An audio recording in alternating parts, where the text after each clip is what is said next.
Hey everyone, welcome to this channel.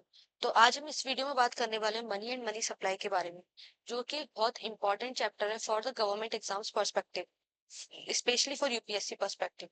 तो आज हम पढ़ेंगे इसमें मनी क्या होता है, कैसे इवॉल्व हुआ मनी, फिएट मनी क्या होता है, लीगल टेंडर मनी क्या होता है, एनटीटीएल क्या होता है, बहुत सारे कॉन्सेप्ट पढ़ते हैं। तो लेट्स स्टार्ट द वीडियो। अब हम पहले जानते हैं कि मनी होता क्या है ना। तो मनी अगर बोले तो it is generally accepted as a medium of exchange. It is generally accepted as a medium of exchange in a society. Yes. और अगर हम बोले तो मनी किसका ऑल्टरनेटिव है? Money is an alternative of barter system. सबको पता है कि पहले बार्टर सिस्टम चलता था, बट ये बार्टर सिस्टम क्या होता है, ये मीडियम ऑफ एक्सचेंज क्या होता है, हम एक कॉन्सेप्ट को डिटेल में पढ़ते हैं। तो अब हम इसको भी जानेंगे, ये तो फंक्शंस ऑफ मनी में हम पढ़ेंगे। पहले हम पढ़ते हैं इवोल्यूशन ऑफ मनी की, इवॉल्व कैसे हुआ। तो उसमें पहला स्टेज आता है बार्टर सिस्टम। ठीक है। अब हम बार्टर सिस्टम पहले मैं बताऊं बार्टर सिस्टम होता क्या है, तो हम एग्जांपल के थ्रू अच्छे से समझते हैं। अगर मैं बोलूं, अगर श्याम है, उसको चाहिए क्लॉथ्स, उसके पास है क्लॉथ्स, हैव, ठीक, उसके पास है क्लॉथ्स। और राम है, उसके पास है 5 kg rice. But Shyam wants, इनको क्या चाहिए, इनको चाहिए 5 किलो राइस, मीन्स राइस चाहिए 5 kg हो, कितने भी हो, इनको चाहिए राइस और इसको चाहिए क्लॉथ्स। बट ये एक दूसरे को ढूंढे कैसे? तो ये प्रॉब्लम होती थी कि लोगों को चाहिए होता था, बट बहुत ज्यादा प्रॉब्लम होती थी, लोगों को ढूंढने में डिफिकल्टी होती थी। तो इसी प्रॉब्लम, और इसमें क्या होता था, डबल कोइंसिडेंस ऑफ वांट चाहिए था।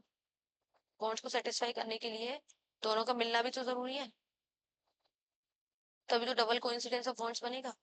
तो इस वजह से इसको सॉल्व करने के लिए medium of exchange as a money evolve हुआ। फिर उसके बाद आता है, इसके बाद बार्टर सिस्टम के बाद क्या आता है, बार्टर सिस्टम के बाद आता है कमोडिटी मनी। कमोडिटी मनी क्या होता है? कमोडिटी मनी की अगर हम बात करें, कमोडिटी मनी क्या इंक्लूड करता है, जो भी सारे गोल्ड सिल्वर होता है या कैटल हो गया, गोल्ड सिल्वर हो गया, ये कैटल हो गया, उसको as a medium of exchange use करते थे। यस, उसकी इसकी क्या होती है, इसके अंदर इंट्रिंसिक वैल्यू भी होती है। इसकी इंट्रिंसिक वैल्यू मैं बताऊंगी क्या होता है। इंट्रिंसिक वैल्यू होती है, इसमें क्या होता था, as a medium of exchange ये यूज होते थे। अगर किसी को कुछ चाहिए तो उसकी जगह उन्होंने गोल्ड दे दिया, वो सामान खरीद लिया। किसी को कुछ चाहिए तो उसकी जगह सिल्वर का कहीं लेन देन हो रहा है, एक्सचेंज हो रहा है, उसकी उसके चक्कर में मिल रहा है चीजें। तो ये चीजें मीडियम ऑफ एक्सचेंज था, इससे एक्सचेंज होती थी चीजें, केटल वगैरह से। ठीक है।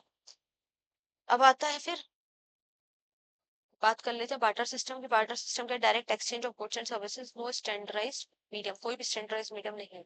कमोडिटी और मनी और मेटल मनी की बात करें तो आइटम्स में इंट्रिंसिक वैल्यू होती है, used in trade, standardised metal coins and inputs, durable and divisible. अब हम बात करते हैं पेपर मनी की। इसके बाद आता है पेपर मनी, वो इसमें गिवन नहीं है, मैं बता देती हूँ। पेपर मनी आता है इसके बाद, जो कि अब हम देखते हैं नोट्स, जो कि यूज होता है as a medium of exchange. Yes, as a medium of exchange paper note use होते हैं। फिर इसके बाद आता है बैंक मनी। बैंक मनी क्या होता है? बैंक मनी में हम एग्जांपल लेके हैं, everyone use the debit card. Debit card तो सबके पास ही होगा, आजकल की जनरेशन के पास तो वही होगा ना, डेबिट कार्ड या फिर क्रेडिट कार्ड। ये हो गया बैंक मनी। अब बात करते हैं, अभी आया है इलेक्ट्रॉनिक मनी प्रेजेंट डे में, जो प्रेजेंट एरा में चल रहा है। लाइक एग्जांपल सबको पता है, यूपीआई, नेट बैंकिंग। तो ऐसे इवॉल्व होता है मनी। ठीक है। अब हम बात करते हैं मनी के फंक्शंस क्या है। Like digital money modern era का, government issued currency not backed by any physical commodity, electronic transactions and decentralised digital assets. ठीक है। इवोल्यूशन कैसे होगा, medium of exchange, unit of account and store of value. अब मैं functions of money बताती हूँ, what are the functions of money. Functions of money की अगर मैं बात करूं, फंक्शंस ऑफ मनी में मनी के फंक्शंस क्या क्या हो सकते हैं, मीडियम ऑफ एक्सचेंज, इसको हम स्टोर कर सकते हैं नहीं कर सकते। अगर मेरे पास 100 रुपीज का नोट है, can I store it, absolutely yes, इसको स्टोर कर सकते हैं वैल्यू को। स्टैंडर्ड ऑफ डिफर्ड पेमेंट्स में यूज आता है, ये मैं एक करके अच्छे से बताऊं। स्टैंडर्ड ऑफ डिफर्ड पेमेंट्स, फिर और क्या हो सकता है, मेजर ऑफ वैल्यू, और हम एक एक करके डिस्कस करते हैं इसको, है ना। अगर हम बात करें मीडियम ऑफ एक्सचेंज की, फंक्शंस ऑफ मनी में अगर हम बात करें मीडियम ऑफ एक्सचेंज की, तो मनी कैसे एक्ट करता है, money act as a medium of exchange. क्या अलाउ करता है, वो ट्रेड कर सकते हैं हम गुड्स एंड सर्विसेज को। अगर if I want to purchase ice cream, अगर मुझे आइसक्रीम चाहिए, यस, और मेरे पास 100 रुपीज का नोट है, शॉपकीपर के पास वो आइसक्रीम है, तो मैं इसको क्या पैसे दूंगी, इन रिटर्न ये मुझे क्या देगा, आइसक्रीम देगा। तो यही है, ये मुझे क्या देंगे, आइसक्रीम देंगे, और मैं इनको क्या दूंगी, पैसे दूंगी। तो यही है द मीडियम ऑफ एक्सचेंज, कि मुझे भी किसी कमोडिटी की जरूरत नहीं पड़ी, केवल मुझे पैसे देना पड़ा, मनी देना पड़ा। स्टोर ऑफ वैल्यू में बता चुकी, if I have 100 rupee note, तो मैं उसको स्टोर भी कर सकती हूँ, यस। अगर हम देखें unit of account, store of value, ये रहा, इसमें क्या लिख रहा है, money can be saved and retrieve for future use, it can retain for its purchasing power over time. क्या मैं इसको स्टोर कर सकती हूँ, मैंने बोला फ्यूचर टाइम तक, जब तक इसकी वैल्यू गवर्नमेंट जो है इनवैलिड इनलीगल डिक्लेयर नहीं कर देती, तब तक मैं इस वैल्यू को यूज कर सकती हूँ। जैसे ही इनलीगल होता है, फिर ये कोई भी यूज करते हैं, फिर इसकी वैल्यू जो है बिल्कुल नील हो गई, लाइक डिमोनेटाइजेशन में जैसे हुआ था, है ना, वो अलग चीज चली गई, वहां पे भी इसका कोई है नहीं मतलब। स्टैंडर्ड ऑफ डिफर्ड पेमेंट्स की अगर हम बात करें, स्टैंडर्ड ऑफ डिफर्ड पेमेंट्स की अगर हम बात करें, तो इसमें क्या है, फ्यूचर यूज के लिए यूज होता है। अगर मुझे कोई फ्यूचर पेमेंट्स करने हैं, लाइक लोन्स के इंस्टॉलमेंट देना है, इलेक्ट्रिसिटी बिल देना है, वो क्या होता है, पोस्ट पेड होते हैं सारे, बाद में होते हैं, प्रीपेड नहीं होते हैं, वो पोस्ट पेड होते हैं। लाइक मुझे लोन की इंस्टॉलमेंट देनी है, या फिर मुझे इलेक्ट्रिसिटी बिल देना है, या फिर वाटर बिल देना है, तो वो क्या है, वो स्टैंडर्ड ऑफ डिफर्ड पेमेंट्स, वो उसमें यूज होता है मनी। यूनिट ऑफ अकाउंट की बात करें, provide a common measure of the value of goods and services. It allows a comparison of prices, making it easier to understand the relative value of different items. अगर मैं बात करूँ unit of account की, अगर मैं example से समझाऊँ इसको, अगर लैपटॉप है, उसकी वर्थ है 50,000 रुपीज, और वहीं पे स्मार्टफोन है, उसकी वर्थ है 20,000 रुपीज। तो ये जो प्रोवाइड की है, ये वैल्यू जो प्रोवाइड की है, किसने प्रोवाइड की है, मनी ने प्रोवाइड की है। तो बिना कोई दिक्कत के हम वैल्यू को वर्थ, उसको वर्थ दे सकते हैं, उस प्रोडक्ट को, और बेच सकते हैं। वो किससे हुआ, with the help of money से ही तो हुआ वो चीज पॉसिबल। तो फंक्शंस ऑफ मनी पढ़ लिए। अब हम पढ़ते हैं फिएट मनी और लीगल टेंडर मनी क्या होता है। अब हम फिएट मनी की बात करें, तो ये फिएट मनी क्या होता है, it is issued by the government. इसका वैल्यू जो किस पे बेस्ड होता है, on demand and supply, it is widely accepted as a medium of exchange. इसमें कोई भी इंट्रिंसिक वैल्यू नहीं था, and it reliable on the public trust and confidence. अगर हम बात करें फिएट मनी की, अगर मैं एक स्लाइड में आपको बताऊं फिएट मनी क्या होता है। फिएट मनी एक ऐसी करेंसी है जो कौन इशू करता है, इशूड बाय द गवर्नमेंट, जो कि गवर्नमेंट इशू करते हैं, and it is not backed by any physical commodity, not backed bye, it is not backed by any physical commodity. ये सब लाइनें बहुत इंपॉर्टेंट है, अगर एग्जाम्स में आ जाती है ना, तो रॉन्ग होने के बहुत ज्यादा चांसेस रहते हैं, तो इसीलिए हमें पढ़ना है। इसमें कोई भी इंट्रेंसिक वैल्यू नहीं होती। अगर हमारा बेस स्ट्रांग नहीं है ना, तो यही लगेगा ये सही है ये गलत है, कंफ्यूजन रहेगा, और एग्जाम में हमें कंफ्यूजन नहीं रहता होता। नो इंट्रेंसिक वैल्यू है, एंड ये किस पे चलता है, it is totally dependent on trust and confidence, trust और फेथ पे चलता है। एग्जाम्पल की बात करें, like euro, dollar, Indian rupee, ये क्या चीज है? ये फिएट मनी। इसकी कोई भी ये किसी भी फिजिकल कमोडिटी से बैक नहीं है, इसकी कोई भी इंट्रिंसिक वैल्यू नहीं है। इंट्रिंसिक वैल्यू की अगर मैं बात करूं, पहले मैं इंट्रिंसिक वैल्यू समझा देती हूँ, बहुत जगह आ चुका है। इंट्रिंसिक वैल्यू वो होती है, पहले जो कमोडिटी मनी में गोल्ड कॉइन यूज हुआ, ठीक है, गोल्ड कॉइन पर अगर 10 रुपीज लिख रहा है, अगर मैं इसको मेल्ट करती हूँ, मेल्ट करने के बाद इसमें क्या है, 10 रुपीज का ही मेटल निकलेगा, मतलब मेटल इज प्रेजेंट, मेटल होगा। अगर मैंने 10 रुपए इसको पे करने, गोल्ड कॉइन को लिया है 10 रुपए पे करके, अगर मैं इसको मेल्ट भी करती हूँ ना, तो उतना मेटल इसमें अवेलेबल होगा, या थोड़ा बहुत उससे कम होगा। तो ये तो गई इंट्रिंसिक वैल्यू कि मतलब मैं उसको मेल्ट करके या कुछ भी उसको डिस्ट्रॉय करके मैं उतना निकाल सकती हूँ उसमें से मेटल जितना मैंने पे किया है। अगर मेरे पास 100 रुपीज का कॉइन है, उसमें मेटल मिल जाएगा मुझे 100 रुपीज का, तो वो तो गई इंट्रिंसिक वैल्यू, या उससे थोड़ा कम मिल जाए, तो ये तो गई इंट्रिंसिक वैल्यू। अगर हम फेस वैल्यू की बात करें कि 100 रुपीज का नोट है, तो उसका फेस वैल्यू 100 रुपीज का मैं सामान खरीद सकती हूँ। जरूरी नहीं है कि उसमें इंट्रिंसिक वैल्यू हो ही हो, जरूरी नहीं है। ये होती है फेस वैल्यू। ठीक है, समझ आ गया ना अब इंट्रिंसिक वैल्यू फेस वैल्यू। तो यही है इसमें कि इसका कोई भी जो इंट्रिंसिक वैल्यू नहीं होती है। किस पे डिपेंडेंट है? ट्रस्ट ऑफ फेथ पे। अगर मैं डॉलर में कोई ट्रांजेक्शन करती हूँ, तो वो किस पे? यूएस गवर्नमेंट का फेथ है, और लोग उसमें ट्रांजेक्शन करते हैं, इसीलिए फेथ है डॉलर पे, इन रुपी में। यस, तो यही होता है फिएट मनी। फिएट मनी समझ आ गया। अब हम बात करते हैं लीगल टेंडर मनी की। लीगल टेंडर मनी क्या है? Which is established by law. इसमें क्या है? It is must be expect accepted as for debts, officially recognised currency है, refusal is unlawful, universally valid for transactions. अगर मैं बात करूं लीगल टेंडर मनी की, legal tender money, legal tender money की अगर हम बात करें तो इसमें क्या लिख रहा है? Any official medium of exchange, कौन रिकॉग्नाइज कर रहा है? Recognised by law, medium of exchange which is recognised by law. Yes, इसकी कोई भी इंट्रिंसिक वैल्यू नहीं होती, no intrinsic value, like gold and silver. Gold and silver coins जो थे उनकी तरह इसमें कोई भी इंट्रिंसिक वैल्यू नहीं होती, गोल्ड कॉइन्स, कॉपर कॉइन्स वगैरह। ठीक है, इसकी जो भी वैल्यू किससे ड्राइव होती है? जो भी करेंसी की वैल्यू है, value of currency,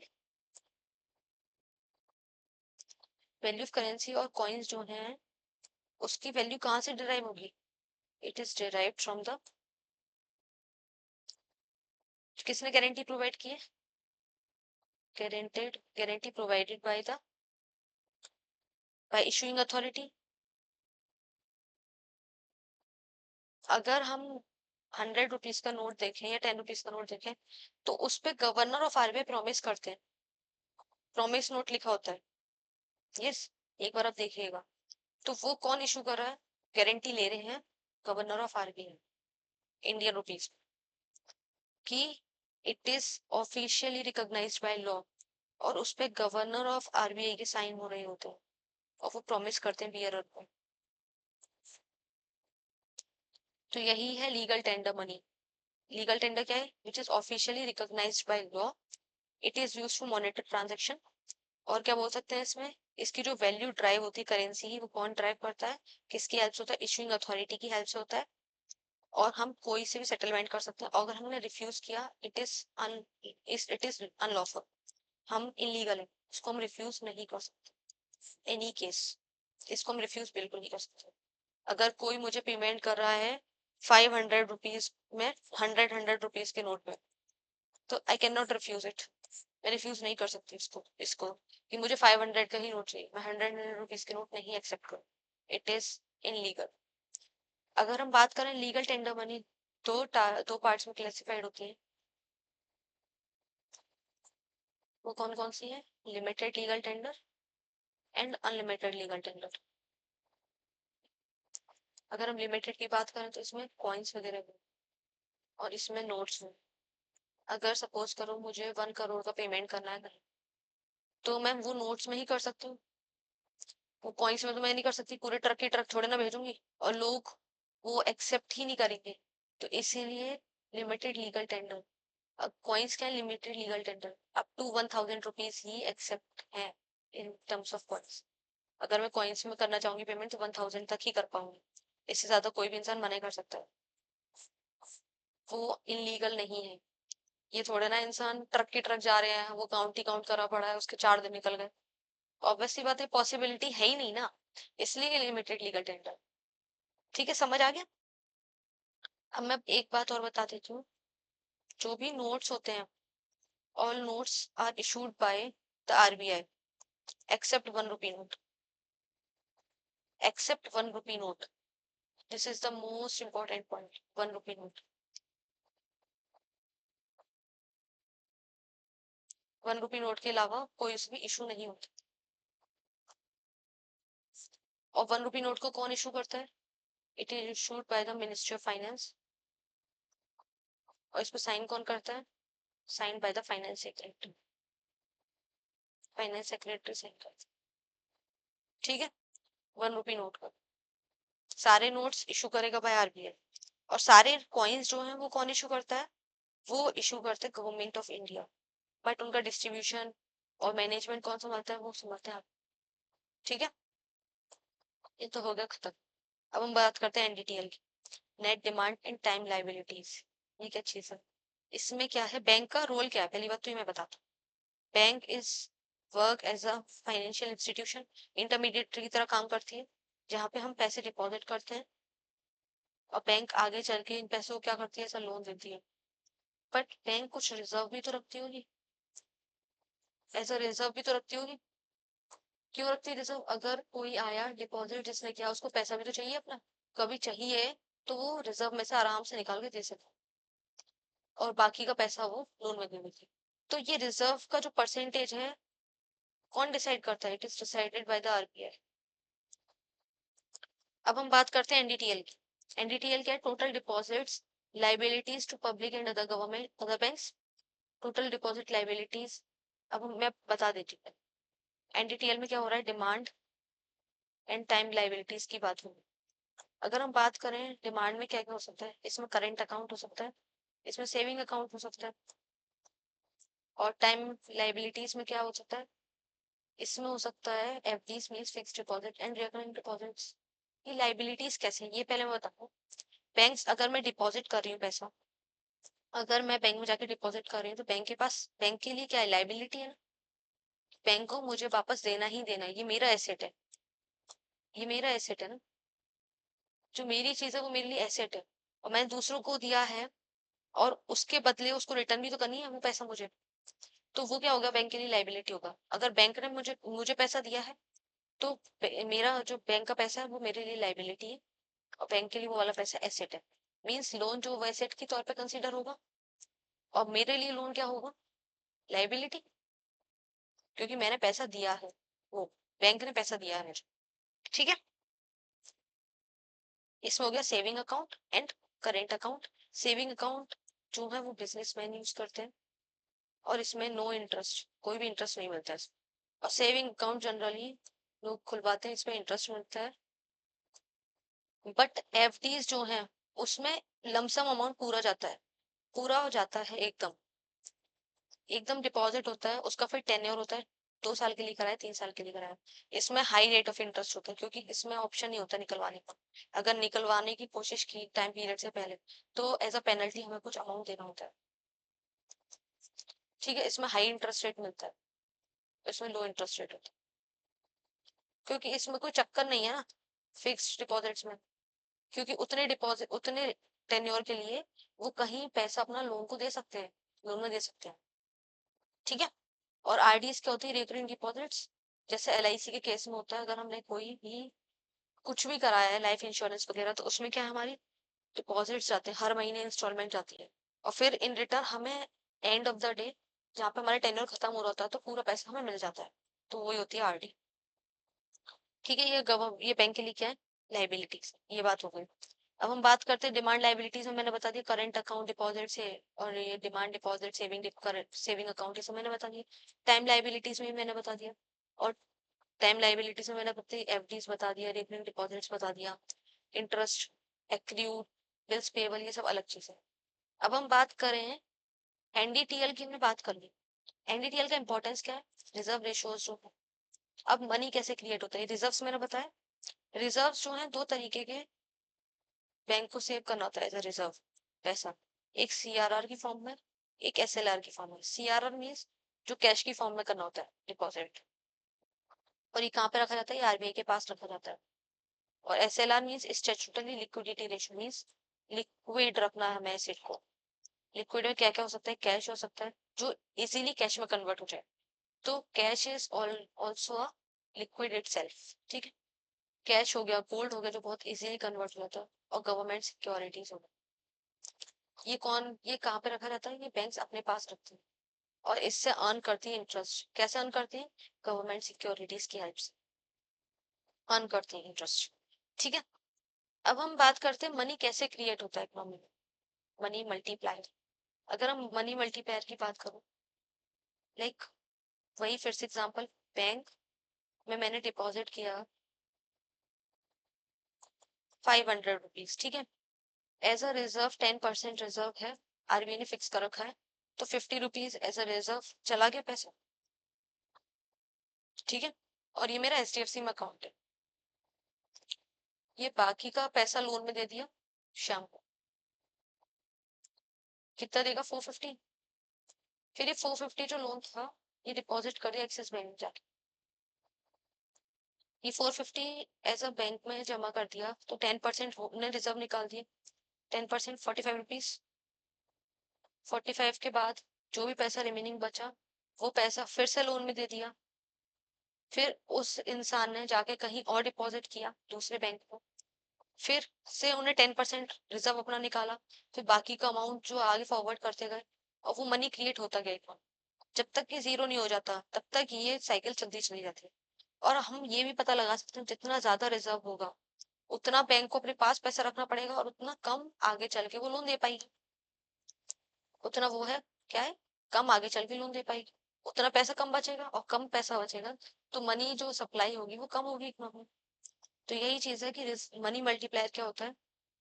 money multiplier की अगर हम बात करें, इनिशियल डिपॉजिट हो गया और रिजर्व रिक्वायरमेंट हो गया। डिपॉजिट कितना किया, 1000 rupees, central bank of federal sets reserve ratio like example 10%।